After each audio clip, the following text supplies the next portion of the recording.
मेरे प्यारे भाइयों और बहनों, अस्सलाम वालेकुम। Film, TV, social media. TV पर ड्रामा चल रहा है, हीरो दुख में सिगरेट पी रहा है, पट्टी चलती है, सिगरेट पीना सेहत के लिए नुकसानदेह है।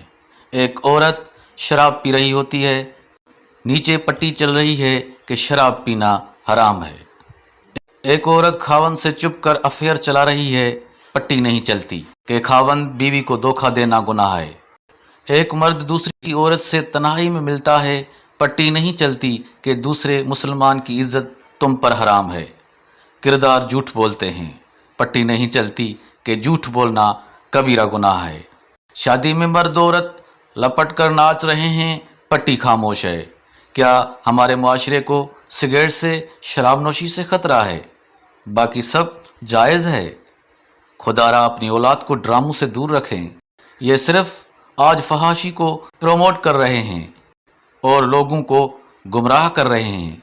हमारे माशरे में लोगों की अक्सरियत इस मीडिया की दुनिया में क्या चल रहा है, क्यों चल रहा है और किन मखसूस मौज़ूआत को किन लोगों के लिए मीडिया का इस्तेमाल हो रहा है नहीं जानती। हमारे माशरे में लोग हर तरह के मीडिया का इस्तेमाल ज़्यादा करते हैं। इन लोगों में मुहतात अंदाजे के मुताबिक 75% लोगों में मीडिया का इस्तेमाल और उसका असर बहुत ज़्यादा है। वजह ये 75% लोग हर वक्त किसी न किसी मुश्किल से गुज़र रहे होते हैं।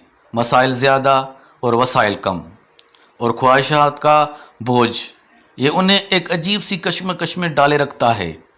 फिर घरेलू तर्ज़े ज़िंदगी के असरात, सेहत, तालीम, इंसाफ और दीगर बुनियादी सहूलतों का ठीक से न मिलना उनकी तबीयत में मायूसी फैला देता है। मीडिया को चलाने वाले इन 75% लोगों की नफ्सियात को अच्छी तरह जानते हैं और ऐसी फिल्म, ऐसे ड्रामे, ऐसी कहानियाँ मीडिया पर पेश की जाती हैं कि जो इन 75% लोगों को अपनी सी लगती हैं। फिर ये 75% इन फिल्मों, ड्रामों की कॉपी करते हैं और उन किरदारों में खुद को देखते हुए वही कुछ करते हैं।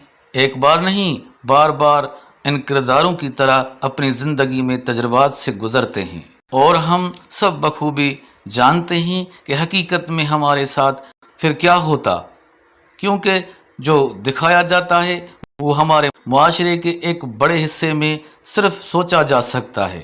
इस पर अमल करने के नताइज कुछ और ही निकलते हैं। दोस्तों, अपना बहुत ख्याल रखें और हकीकत से आगाह रहें।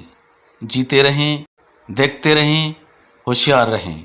आपके देखने और सुनने का बहुत बहुत शुक्रिया।